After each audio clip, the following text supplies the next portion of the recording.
I know there are lot of girls जो शादी नहीं करना चाहती. इट्स ओके, एक दौर में मैं भी नहीं करना चाहती थी और मुझे लगता था शादी एक बहुत बड़ा स्कैम है, क्योंकि मेरे इर्द गिर्द बहुत फेल्ड मैरिजेस थी, ब्रोकन फैमिलीज थी, टॉक्सिक रिलेशनशिप्स थे और मुझे डर लगता था कि मेरा नसीब भी कहीं ऐसा ना हो जाए.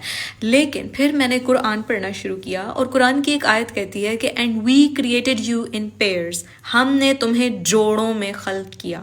फिर जब मैंने थोड़ा सर्च किया तो अल्लाह ने जब हज़रत आदम अलैहिस्सलाम को खल्क किया था और उन्हें जन्नत में भेजा था, तो अब सोचो अपरेंटली उनके पास तमाम ऐशो इशरत थी, सब कुछ था, लेकिन वो बेकरार थे और बेसुकून थे, जिसकी वजह से अल्लाह ताला ने अम्मा हवा को खल्क किया, उससे उनको सुकून आ गया.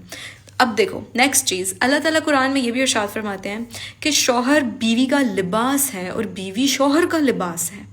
फिर अल्लाह ताला ने कुरान में लफ्ज़ ज़व्वज का इस्तेमाल किया है आपके पार्टनर के लिए. अब आपको पता है, अगर आप अरबिक को थोड़ा सा सर्च करो ना तो आपको पता चलेगा ज़व्वज का मतलब सिर्फ स्पाउस नहीं होता. ज़व्वज मीन्स आपका एक ऐसा पार्टनर जिसके बगैर आप फंक्शन ना कर सको. जस्ट लाइक एक परिंदे के पर, वो एक पर के साथ नहीं उड़ सकता, परवान के लिए उसको दूसरा पर चाहिए. सो ये हुआ है ज़व्वज. इससे मुझे अंदाज़ा हुआ कि दुनिया का कोई भी इंसान परफेक्ट या कंप्लीट नहीं होता. उसको इस सोसाइटी में फंक्शन करने के लिए एक ऐसे पार्टनर की ज़रूरत होती है जो उसके पज़ल के मिसिंग पीसेस की तरह एक्ट करे. शादी हमारे माशरे में जिस तरह से समझी जाती है या सोची जाती है, ये गलत है. हमारे माशरे में लड़कियां समझती हैं कि यार एक पार्टनर मिल जाए जो बस नान नफ़का पूरा कर दे. मर्द कहते हैं यार एक बीवी मिल जाए जो घर के काम काज कर दे. This is not the way. शादी एक ऐसा रूहानी रिश्ता होता है जिसमें आप एक दूसरे को कंप्लीट करते हैं और वो पेयर बनते हैं जिसकी बात अल्लाह ने कुरान में की है. अगर आप अपने पार्टनर को टॉर्चर कर रहे हैं, उसको ज़हनी अजियत दे रहे हैं, जिस्मानी अजियत दे रहे हैं, तो आप अल्लाह की बहुत बड़ी नाफरमानी कर रहे हैं. प्रॉब्लम ये थी कि मैं वो पार्टनर कहाँ से ढूंढूंगी जो अल्लाह ने मेरे लिए खल्क किया हुआ है.